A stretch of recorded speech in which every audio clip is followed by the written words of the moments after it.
은혜 받으실 하나님의 말씀은 디모데전서 6장 6절로 10절에 있는 말씀입니다. 이 계시의 말씀을 읽을 때에 오늘도 우리와 함께 하시는 주님의 음성으로 들려줄 수 있기를 원합니다. 함께 낭독을 합니다. 그러나 자족하는 마음이 있으면 경건은 큰 이익이 되느니라. 우리가 세상에 아무것도 가지고 온 것이 없음에 또한 아무것도 가지고 가지 못하리니 우리가 먹을 것과 입을 것이 있은즉 족한 줄로 알 것이니라. 보하려 하는 자들은 시험과 올무와 여러 가지 어리석고 해로운 욕심에 떨어지나니 곧 사람으로 파멸과 멸망에 빠지게 하는 것이라. 돈을 사랑함이 일만하게 뿌리가 되나니 이것을 탐내는 자들은 미혹을 받아 믿음에서 떠나 많은 근심으로써 자기를 찔렀도다. 아주 깨가 많은 여우가 있었습니다. 하루는 시골 동네 앞을 지나가게 되는데 옆에 포도원이 있는 거예요. 그런데 그 포도원 안에는 잘 익은 포도가 주렁주렁 매달려 있는 것이지요. 군침이 돌았습니다. 때마침 울타리 한쪽 구석에 작은 구멍이 하나 있었어요.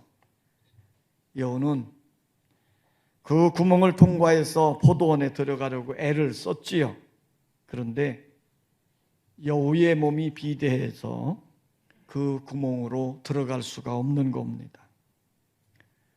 그래서 꽤 많은 여우가 어떻게 했겠습니까? 포도원에 들어가서 포도를 따먹어야 되기 위해서 자신이 금식하기로 작정을 한 겁니다. 일부러 굶은 거예요. 사흘쯤 굶었더니 몸이 홀쭉해졌습니다. 그래서 여우가 그 작은 구멍으로 들어가 보았더니 들어갈 수 있는 거지요. 그래서 그 포도원에 들어가서 포도를 시컷 따먹었습니다. 배가 불룩해진 거지요. 홀쭉해진 배가 불룩해졌습니다. 이제 다시 자기가 들어온 구멍으로 나가려고 시도를 했더니 배가 불러가지고 또 나갈 수가 없는 거예요. 그래서 이 여우가 어떻게 했겠습니까? 다시 그 구멍으로 나가기 위해서 또 며칠 동안 굶는 거지요. 배가 홀쭉해질 때까지. 그래서 며칠을 굶고 난 다음에 다시 그 구멍으로 나가 보았더니 그 몸이 쑥 나가지더라는 거예요. 이때 여우가 나가면서 이런 말을 했답니다. 결국 내 배의 사정은 처음 들어올 때나 지금 나갈 때가 조금도 변한 것이 없구나 그랬대요. 성도 여러분, 이 우화가 우리에게 가르쳐주고 있는 교훈이 무엇일까요? 우리는 이 세상에 빈손으로 왔다가 결국 이 땅에 다 내려놓고 빈손으로 돌아간다고 하는 것을 가르쳐주는 우화입니다. 우리가 이 세상에 태어날 때 아무것도 가지고 온 것이 없습니다. 역시 돌아갈 때도 아무것도 가지고 가지 못하는 것입니다. 하나도 남김없이 다 내려놓고 빈손으로 돌아가는 것이지요. 전에 서경산 스님의 에세이집 여복에 저승 갈 때 뭘 가지고 가는가 라고 하는 책이 출판되어진 적이 있습니다. 이 책이 출판되어졌는데 1년 만에 30판을 거듭할 정도로 인기가 대단했어요. 사람들이 많이 읽었다는 것이지요. 여보게 저승 갈 때 뭘 가지고 가지? 이런 책이 왜 이렇게 인기를 끌었고 많은 사람들이 읽게 되어졌을까 한번 생각해 보았습니다. 아마도 이 책은 그 당시의 시대적 상황을 잘 반영한 내용이었기 때문일 겁니다. 요즘 돈을 너무나도 사랑한 나머지 부정축제를 하고 투기를 하고, 그래서 사회의 악이 극성을 부리는 현실 속에서 저승 갈 때 뭘 가지고 갈 거야 하는 질문은 이 시대에 도전을 주고 있는 질문이 아닌가, 그런 생각을 해보았습니다. 우리가 아무리 많은 것을 가지고 있다 한들 죽을 때는 빈손으로 가는 것이지요. 그래서 오늘 본문 7절에서 바울은 이렇게 말했습니다. 우리가 세상에 아무것도 가지고 온 것이 없음에 또한 아무것도 가지고 가지 못하리니 그랬어요. 인생은 빈손으로 이 땅에 태어났다가 역시 돌아갈 때에도 빈손으로 돌아간다는 것입니다. 오늘 ESA 집이 주는 또 한 가지 교훈은 이 땅에 사는 사람들, 기독교인이든 불교인이든 다른 종교를 믿는 모든 사람들, 그들은 저승이라고 하는 세계, 죽음 후의 세계, 천국과 지옥에 대해서 관심을 가지고 있구나 하는 것을 생각하게 된 것입니다. 여러분, 우리의 육신의 삶은 그리 길지 않습니다. 그러나 죽음 후에는 영원한 세계가 활짝 열려지게 될 것입니다. 그러므로 우리는 영원한 세계를 바라보고 영원한 세계에 대한 소망을 가지고 그곳을 향하여 믿음으로 전진해가는 성도의 삶이 되시기를 원합니다. 예수님은 산상수훈에서 이렇게 말씀을 했습니다. 너희를 위하여 보물을 땅에 쌓아두지 말라. 거기는 종과 동록이 해하며 도적이 구멍을 뚫고 도적질하느니라. 오직 너희를 위하여 보물을 하늘에 쌓아두라. 거기는 좀이나 동록이 해하지 못하며 도적이 구멍을 뚫지도 못하고 도적질도 못하느니라 그랬습니다. 오늘 우리는 이 세상을 살아가면서 바른 물질관을 가지고 살아야 될 줄 믿습니다. 따라서 합시다. 자족하는 마음이 있으면 가진 것으로 만족해야 한다. 자, 6절 말씀을, 오늘 본문 6절을 다 같이 한번 읽습니다. 6절 시작.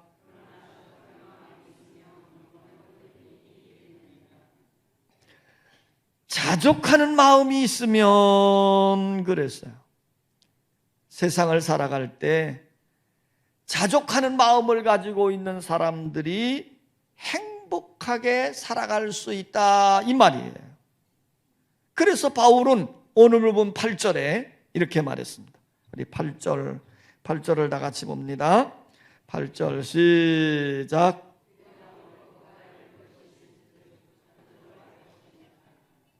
자, 우리가 먹을 것과 입을 것이 있은즉 족한 줄로 알 것이니라. 그래서 이 권면은 현실에 너무 욕심을 갖지 말고 주어진 현실에 자족하며 살아가라, 이런 말이에요.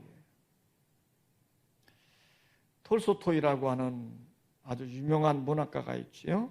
이분이 지은 유명한 동화 중에 하나입니다. 한 왕이 있었는데 흉한 병에 걸린 거예요.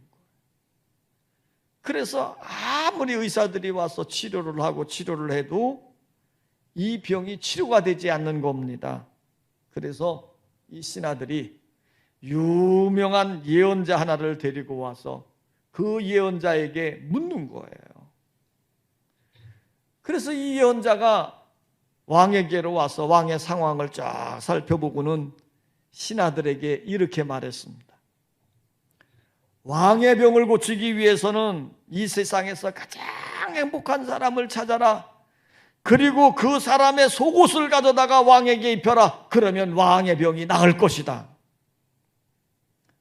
이제 신하들이 해야 될 일이 뭡니까? 방방곡곡을 찾아다니면서 행복한 사람을 찾기 시작한 거예요. 그런데 행복한 사람을 찾기가 너무 어려운 겁니다. 형편이 좋은 사람은 행복할 거야. 그리고 가서 찾아봐서 상황을 보았더니 건강이 별로인 겁니다. 반대로 이제는 건강이 좋은 사람을 찾아가서 행복할 거야 하고 찾아봤더니 그 사람의 형편이 또 별로인 거예요. 이제는 건강하고 형편이 좋은 사람을 찾아갔습니다. 이 사람은 행복하겠지 그랬더니 글쎄 그 집안에 자식이 없는 거예요. 자, 그래서 이제는 자식이 있는 집을 찾아가 보았더니요, 세상에 그 자식놈이 부모의 속을 너무 썩여대는 것입니다. 그래서 이 신하들이 방방곡곡을 찾아다니면서 가정들을 살펴보았더니 모두가 다 문제를 가지고 있더라는 거예요. 정말 행복한 사람을 찾기가 어려운 겁니다. 하루는 한 신하가 시골길을 딱 걸어가는데 젊은 목동 한 사람이 휘파람을 불어대면서 걸어오는 거예요. 양떼를 거느리고 오는 이 목동의 모습에 가장 기쁨이 있고 행복해 보이는 거예요. 그래서 이 신하가 그 목동의 뒤를 줄줄 따라가면서 살펴보는 겁니다. 이 목동이 작은 오두막집에 들어갔어요. 그리고 하루 일과를 마치고 난 다음에 잠자리에 들기 전에 하나님께 기도하는 곳입니다. 그 기도 소리가 창문을 통해서 들려오는 거예요. 하나님 아버지, 오늘 하루도 나와 함께 해주셔서 감사합니다. 오늘 일하는 데도 안전했고 오늘도 일용할 양식으로 배불리 먹게 해서 감사합니다. 참으로 행복한 하루를 은혜 가운데 잘 지내게 해주셔서 감사합니다. 이렇게 기도를 하고 잠자리에 드는 겁니다. 신하는 그 기도 소리를 듣고 난 다음에 됐다, 이 사람이다, 그렇게 생각을 하고는 젊은 목동 앞에 자신의 모습을 나타냈지요. 그리고는 자기가 왜 목동을 찾아왔는지 자초지종 이야기를 다 해준 겁니다. 그러면서 목동에게 하는 말이에요. 내가 돈을 얼마든지 줄 테니 당신의 속옷을 벗어서 나에게 주시오. 그래서 왕의 병을 고치게 해 주십시오 라고 사정을 했습니다. 그런데 이 젊은 목동이요, 신하의 말을 듣고는 난처한 모습을 나타내는 겁니다. 사실 나는 이 세상에서 행복한 마음으로 살아가고 있는 것은 틀림이 없습니다. 나는 정말 행복합니다. 그러나 안타깝게도 나는 속옷을 입고 있지 않으니 어찌하면 좋겠습니까? 이 젊은 목동은 너무나도 가난한 나머지 속옷을 사서 입을 수 없었던 것이다, 이 말이에요. 사랑하는 성도 여러분, 참된 행복은 물질에 많고 적음에 있는 것이 아닙니다. 내가 아무리 적은 것을 가지고 있다 할지라도 그것에 자족하며 감사하며 살아갈 때에 그러한 마음에 행복이 깃들게 되어지는 것이지요. 그래서 예수님은 산상설교에서 이렇게 말씀하셨습니다. 공중에 나는 새를 보라. 심지도 않고 거두지도 않고 창고에 모아들이도 아니하되 굽는 것을 보았느냐? 하나님이 다 책임져 주시지 않느냐? 들에 핀 백합화를 보아라. 수고도 아니하고 길쌈도 아니하지만 너희 하나님께서 저렇게 아름답게 입히지 아니하느냐? 오늘 있다가 내일 아궁이에 던져지는 들풀도 하나님께서 이렇게 입히시거든 하물며 하나님께서 택하신 그 사랑하는 자녀들을 입히시지 아니하겠느냐? 그러므로 염려하여 이르기를 무엇을 먹을까? 무엇을 마실까? 무엇을 입을까 하지 마라. 이것은 다 이방인들이 구하는 것이다. 그러므로 내일 일을 염려하지 말고 그날 감사하며 살아라. 우리 주님이 산상설교에서 우리에게 이렇게 권면해 주고 있습니다. 사도 바울은 오늘 본문 8절에서 우리가 먹을 것과 입을 것이 있은즉 족한 줄로 알 것이니라 그랬습니다. 날마다 감사하며 자족한 마음으로 살아가실 수 있기를 원합니다. 따라서 합시다. 자족하는 마음이 있으면 욕심에 매이지 않는다. 자, 9절 말씀을 다 같이 한번 읽습니다. 9절 9절 시작.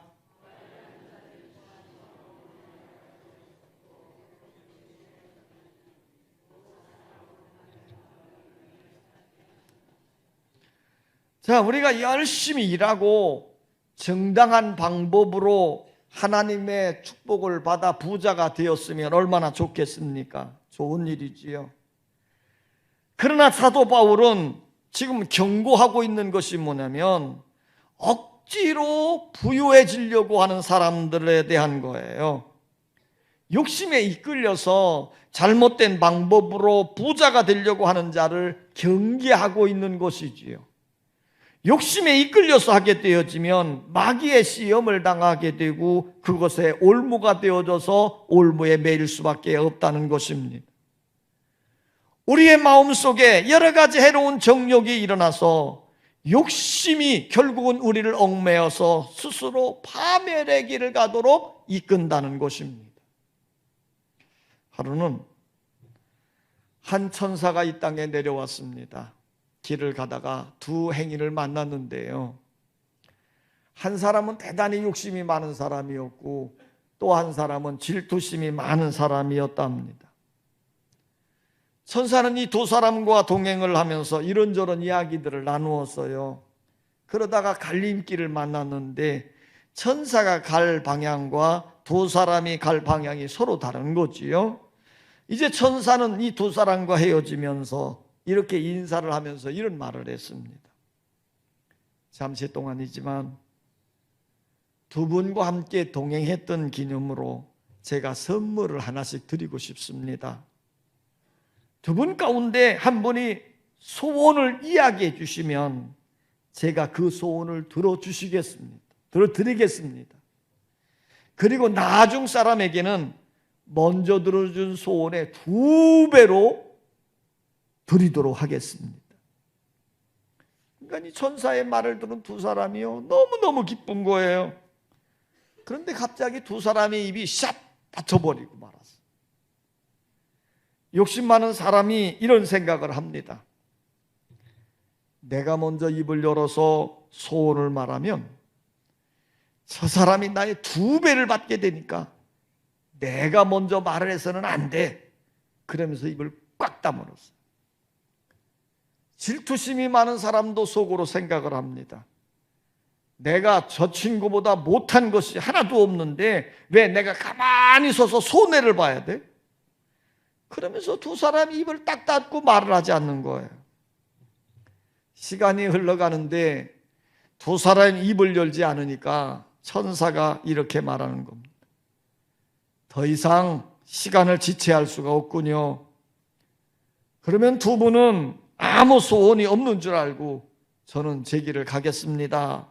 그랬더니 그 말을 듣기가 무섭게 욕심 많은 사람이 갑자기 옆에 있는 질투심 많은 사람의 멱살을 꽉 움켜쥔 거예요.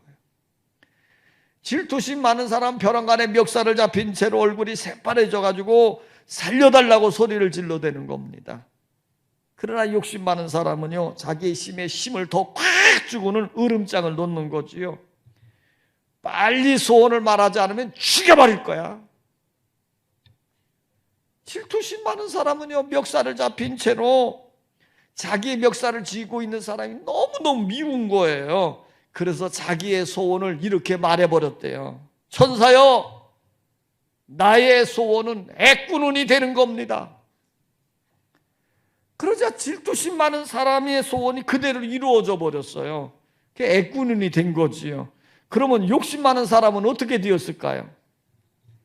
애꾸눈의 2배가 되는 거니까 소경이 되어버리고 말았다는 겁니다. 여러분, 하나님은 우리에게 많은 은혜와 복을 주셨는데 감사하거나 자족하지 못하고 욕심과 질투심에 두 눈이 멀어 있는 것은 아닐런지요. 믿는 사람들 가운데 억지로 부자가 되려 하는 사람들이 꽤나 있습니다. 충분히 먹고 살만한데도 부족을 느끼고 탐욕을 부림으로 주일에는 하나님께 나와 예배를 드려야 되는데도 부족해서 그냥 일 털어 나가서 돈을 벌고 일하는 일에 그냥 열중인 사람들도 혹 있어요. 욕심에 이끌려서 하나님께 마땅히 드려야 될 예물인데도 이 핑계 저 핑계를 대면서 부스러기만 드리는 사람들도 있더라는 것입니다. 성도 여러분, 왜 우리가 일을 합니까? 왜 우리가 돈을 법니까? 오늘 바울은 이렇게 말씀합니다. 우리가 먹든지 마시든지 무엇을 하든지 다 하나님의 영광을 위하여 하라 그랬습니다. 욕심에 이끌려 파멸의 길로 가지 말고 자족하는 마음으로 감사하며 사시기를 원합니다. 따라서 합시다. 자족하는 마음이 있으면 하나님을 사랑합니다. 10절 말씀을 다 같이 읽습니다. 10절 시작.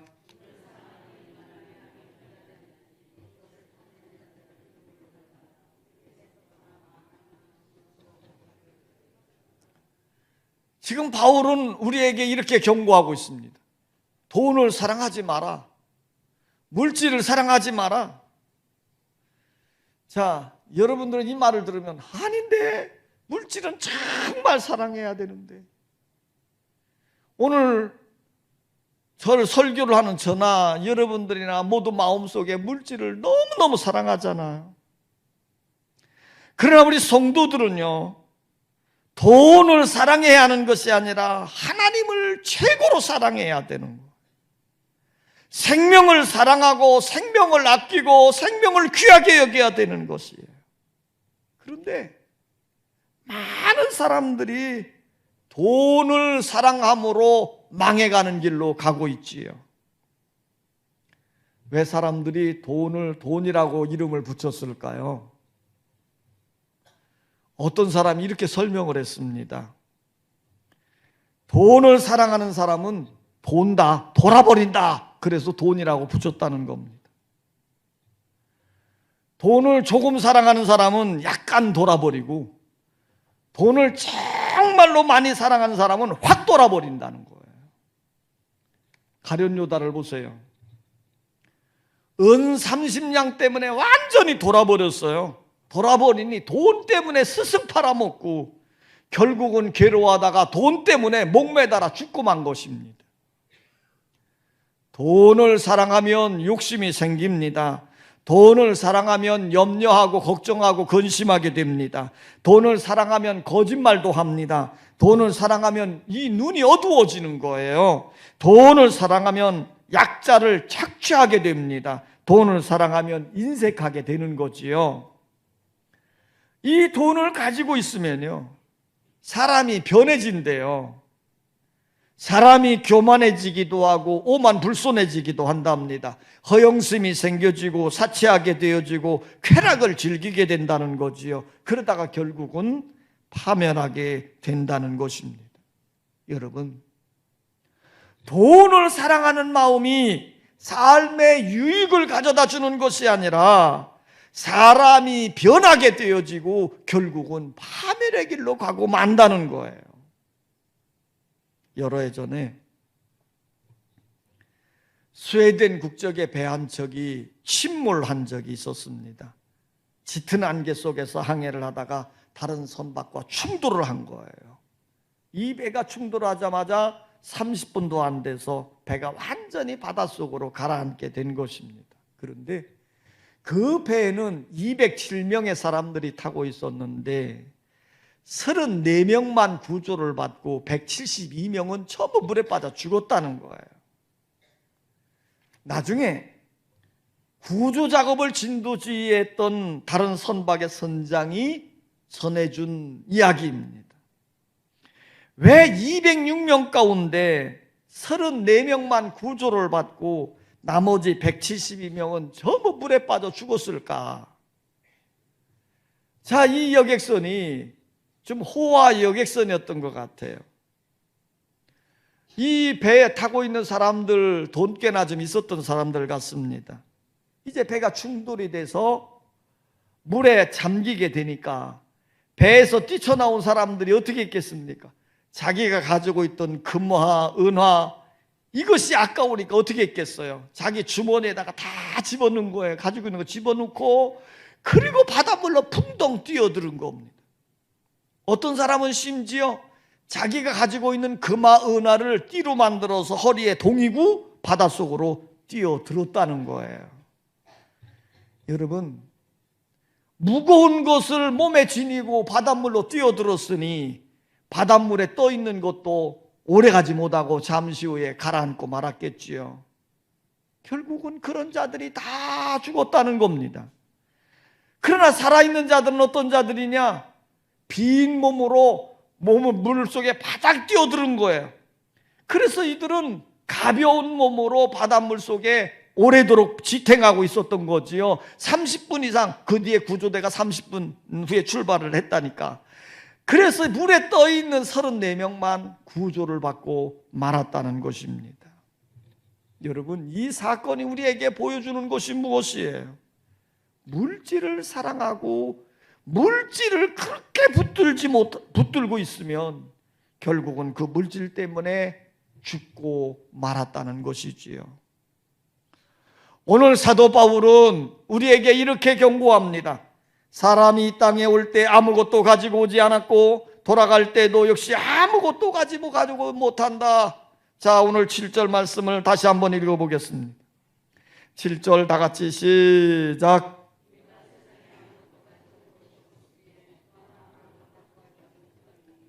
그러므로 우리 성도들은 바른 물질관을 가져야 됩니다. 자족하는 마음이 있으면 내가 가진 것으로 만족해하며 사는 것입니다. 진정한 행복은 물질의 많고 적음에 있지 않습니다. 내가 가진 것 가지고 자족하며 감사할 때 행복한 인생이 되어지는 줄 믿습니다.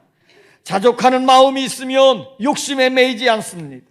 욕심에 매이고 탐욕에 끌림으로 파멸의 길을 가지 말아야 되는 거지요. 자족하는 마음이 있으면 하나님을 사랑합니다. 물질을 사랑함으로 파멸의 길을 가지 말고 자족하는 마음으로 하나님께 감사하고 하나님을 사랑하는 마음으로 살아가야 됩니다. 그렇게 살아갈 때 하나님은 그들을 생명의 길, 축복의 길, 영생의 길로 인도해 주시는 것입니다. 아버지 하나님, 우리는 일상에 주어진 모든 삶 속에서 정말 행복해지고 싶고 잘 살고 싶고 기쁘고 즐겁게 살아가고 싶습니다. 그런데 막상 우리의 일상의 삶을 돌이켜보면 문제에 매여지고 근심하고 염려하고 미워하고 아파하며 살아갈 때가 참 많이 있습니다. 오늘 사도 바울은 우리로 하여금 이렇게 교훈하고 있습니다. 자족하는 마음을 가지면 그렇습니다.